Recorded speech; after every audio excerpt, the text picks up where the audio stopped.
मंडळी, पहलगामच्या दहशतवादी हल्ल्यात 26 पर्यटकांची हत्या झाल्यानंतर देशात संतापाची लाट उसळली होती। ज्यांनी कुणी हे कांड घडवून आणलं त्यांच्या मुसक्या आवळून त्यांना सुद्धा अशाच प्रकारे मारण्यात यावं अशी अनेकांची भावना आहे। सध्या आर्मीपासून जम्मू काश्मीर पोलीस ते NIA पर्यंत सर्वजण त्या नराधमांचा शोध घेत आहेत।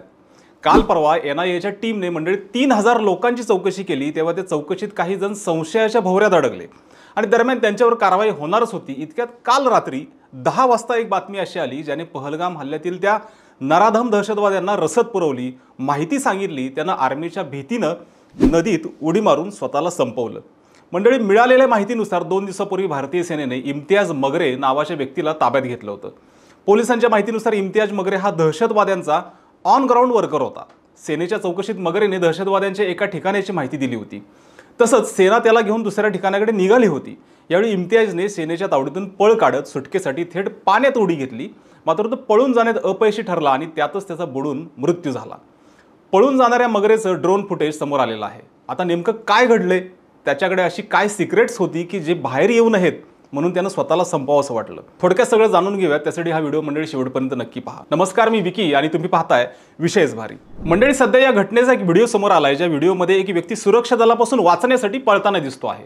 त्यावेळी तो त्या वाहत्या पाण्यात उडी मारतो आणि पाण्याच्या प्रवाहासोबत वाहून जातो। त्या व्यक्तीवर दहशतवाद्यांना आश्रय देण्याचा आणि मदत करण्याचा आरोप होता, त्यासाठीच त्याला पोलिसांनी ताब्यात देखील घेतलं होतं। मात्र तो गुंगारा देत पळाला। त्यानंतर पोलिसांनी सकाळी कॉर्डन अँड सर्च ऑपरेशन सुरू केलं। तो ड्रोन व्हिडिओग्राफीद्वारे कडक देखरेखीखाली असताना वाहत्या पाण्याजवळ लपण्यासाठी गेला। यानंतर त्याने पाण्याच्या प्रवाहात उडी घेतली। त्याने पाणी कमी असेल असं समजून नदीतून पळून जाण्याचा प्रयत्न केला असताना त्यावेळी त्याचा पाण्यात बुडून मृत्यू झाला। सध्या या प्रकरणाची न्यायालयीन चौकशी करण्याचे आदेश देण्यात आलेले आहेत। रविवारी सकाळच्या सुमारास एक त्याचा मृतदेह आढळला। दहशतवाद्यांच्या लपण्याच्या ठिकाणाचा शोध घेत असताना तो पळून जाण्याच्या प्रयत्नात होता आणि त्याचवेळी त्याने पाण्याच्या प्रवाहात उडी मारल्याची माहिती आता पोलिसांना दिलेली आहे। त्याचं नाव होतं इम्तियाज अहमद मगरे। तो 23 वर्षाचा होता। इम्तियाज कुलगाम जिल्ह्यातील दमयाल हांजीपोरा भागातील तंगमार्ग येथील राहणारा होता। तो मजुरी काम करायचा। इम्तियाज मगरेने कुलगाममध्ये तंगमार्ग येथील जंगलात लपलेल्या दहशतवाद्यांना जेवण आणि निवारा दिला होता।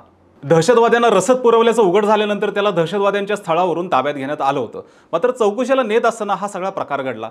मंडळी, जम्मू आणि काश्मीरमधील अनंतनाग जिल्ह्यातील पहलगाममधील व्हॅलीमध्ये 22 एप्रिल 2025 रोजी दहशतवाद्यांनी हल्ला केला होता, ज्यात 26 पर्यटकांचा मृत्यू झाला तर 20हून अधिक लोक जखमी झाले होते। यानंतर तपास यंत्रणा सतर्क झाल्या होत्या तर NIA सह स्थानिक यंत्रणा तपासात गुंतलेल्या होत्या। विशेष म्हणजे त्याने दहशतवाद्यांना रसद आणि अन्न दिल्याची कबुली दिली होती। पण आता इम्तियाज मगरे याचा विश्वा नदीत उडी मारल्याने बुडून मृत्यू झाल्याने अनेक प्रश्न अनुत्तरित राहिलेले आहेत। त्याच्याकडून कदाचित त्या नराधम दहशतवाद्यांचा ठावठिकाणा हाती लागला असता।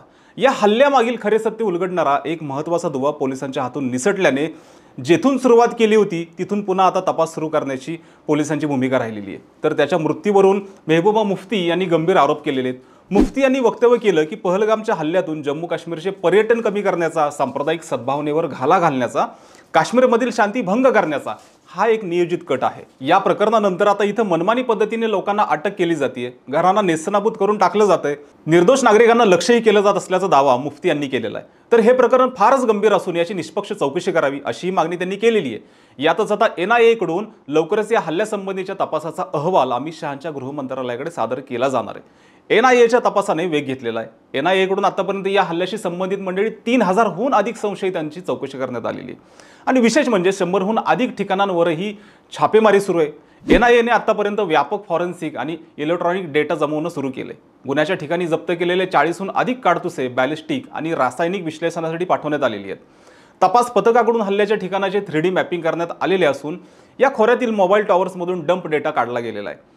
हल्ल्याच्या काही दिवसात या प्रदेशात सॅटेलाइट फोनच्या हालचाली वाढत असल्याचं लक्षात आलं होतं। बेसरन आणि त्याच्या आसपास किमान 3 सॅटेलाइट फोन कार्यरत होते आणि त्यापैकी 200 सिग्नल ट्रेस करून त्यांचे अंदाज लावण्यात येत आहेत।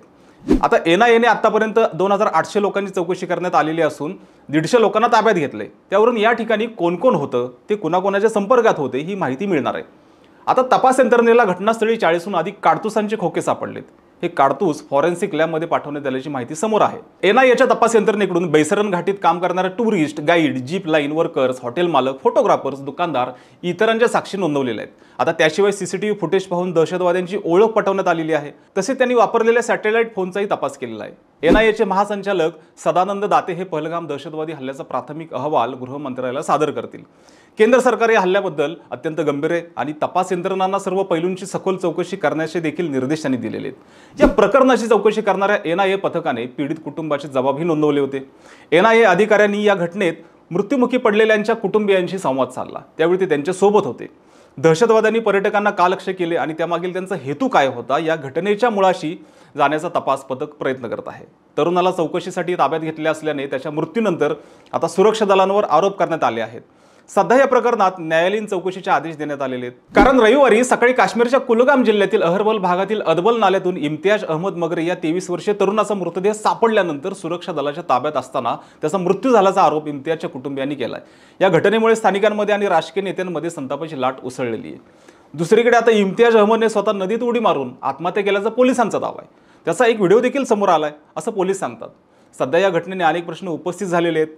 त्याला दहशतवाद्यांच्या कटाची माहिती होती का किंवा आणखी कोणी त्यात सामील होतं का? हल्ला केल्यानंतर आतंकवादी कुठं जाऊ शकतात याचा अंदाज त्याला होता का, की मग त्याच्या या कृत्यामागे दुसरंच काही गोडबंगाल दडलेलं आहे? याबद्दल मंडळी तुम्हाला काय वाटतं कमेंट करून निश्चित सांगा आणि आमच्या विशेष भारी या यूट्यूब चॅनलला देखील सबस्क्राईब करायला विसरू नका। तसेच हा व्हिडिओ जर तुम्ही फेसबुकवर पाहत असाल तर विशेष भारी FB या फेसबुक पेजला देखील फॉलो करायला मंडळी विसरू नका। धन्यवाद।